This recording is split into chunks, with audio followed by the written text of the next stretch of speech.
nous allons parler des matelas pour Vans.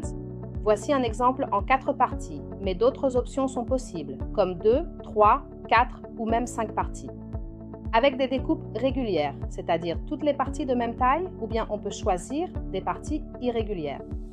Mais passons à l'intérieur du matelas. Quelle mousse pouvons-nous choisir? Alors, cela dépendra du type de matelas et de l'usage que nous allons en faire. S'il s'agit d'un matelas occasionnel qu'on n'utilisera que de temps en temps ou comme matelas d'appointe à la maison, on peut prendre la densité la plus faible, d'accord?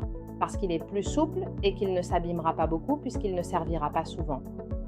En qualité standard, ce serait la densité 20 et en qualité de mousse supérieure, ce serait la HR30. Si nous allons plus loin vers un usage habituel et continu, nous recommandons une fermeté moyenne.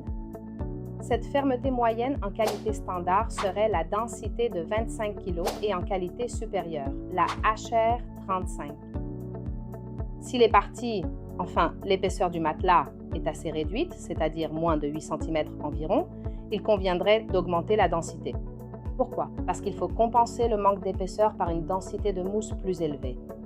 Par conséquent, nous recommanderions en mousse standard la densité 30 kg et en mousse supérieure la densité HR45.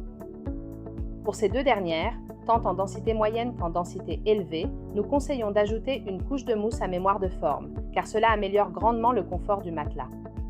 Et cette couche de mousse à mémoire de forme ne devrait pas dépasser 30% de l'épaisseur du matelas.